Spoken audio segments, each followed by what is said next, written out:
So you've got your 3D printer set up, awesome. But now you're staring at a page of filaments thinking, what do I even buy? Today, we're diving into the exciting world of 3D printing filament. This is going to be a quick summary of what to pick, when to use it, and a few tips to avoid those rookie mistakes along the way. My name's Jim, and this is The Edge of Tech. Welcome to the Edge of Tech Studios, proudly powered by STL Flix. There's a link in the description below if you want to save some serious money on STL Flix and check out what they've got to offer. So what is filament? Well, you can think of filament as ink for your 3D printer, but way cooler. It's actually rolled, extruded plastic that comes on a spool or a roll. We call them spools in 3D printing. And your printer uses this to melt and make magic. Or, the next cool thing you build, like this helmet. We're gonna start with the basics, PLA. If you're new to 3D printing, PLA is gonna be your best friend. It's like the beginner mode of filament. It's super easy to use, it's forgiving, and it doesn't need any crazy settings. PLA has the most variety when it comes to colors, types, and manufacturers, along with generally being really the cheapest filament you can get.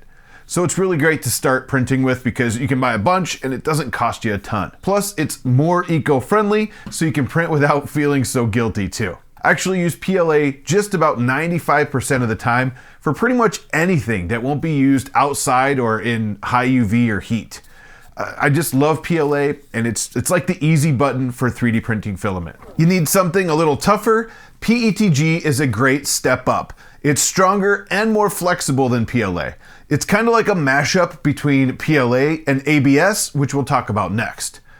ABS, it's even stronger, but it's kind of a diva. It needs a heated bed and proper ventilation, and in most cases, an enclosure to really actually print pretty good. It's great for the pros, but maybe not for day one when you're just starting to learn how to 3D print. If I'm not using PLA, I'm actually always looking to PETG next before I go on to ABS, because most printers can print PETG more easily than ABS. Real quick, I want to jump in and talk about today's video sponsor, PCBWay. Thank you so much, PCBWay, for thinking of me during the holiday seasons. I really do appreciate that. You guys always send the coolest stuff to your content creators, for the holidays and as gifts, and I definitely really appreciate that. If you're looking to finish up a project, maybe you need a custom PCB, maybe you need something CNC'd or even metal 3D printed, check out PCBWay. These guys are awesome. There's a link in the description below. Now back to it. Something to note, if you're gonna be using anything out in the sun, under a bunch of UV or in high heat, you definitely wanna go with PETG or ABS.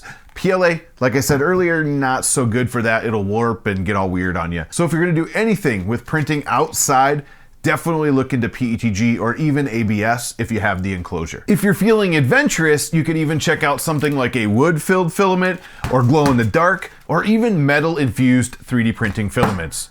The other cool stuff we have is all sorts of different kind of shiny, sparkly, crazy fun stuff. And a lot of times this stuff is in PLA.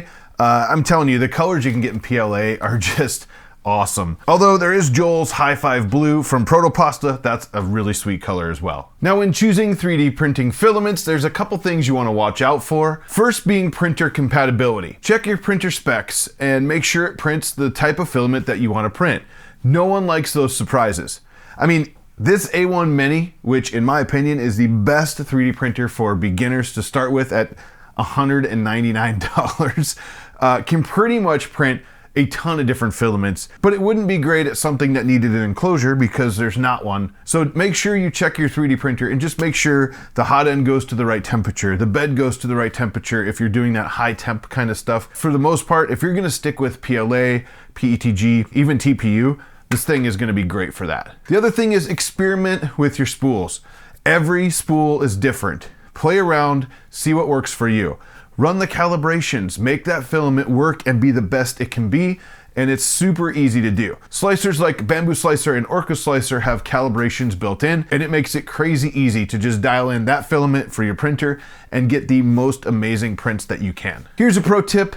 Stick to single spools first. There's no need to commit to buy a lifetime supply from a single manufacturer when you don't even know if you're gonna like it yet. Sometimes you can even grab like small spools to check it out, or even samples from those manufacturers if you reach out to them. So start there. It's a great place to try different filaments and not buy a ton of really big spools if you're not gonna use it. The other thing is stick to trusted brands.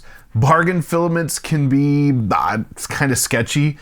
Sometimes you can get really lucky, and sometimes the cheaper the filament, the more garbage it is. You're gonna be wondering why your printer's not printing correctly. It's just not doing a good job. Maybe the filament is wet or something, and it's just not great. So stick to the trusted brands. The brands I like are Bamboo Lab, Polymaker, Protopasta, Coex, Atomic. Man, there's a lot of them out there, but stick to the big ones if you can. It'll actually help you in the long run by not wasting money on garbage. Another pro tip and a must for FDM or 3D printing filament is to follow some easy steps when handling it.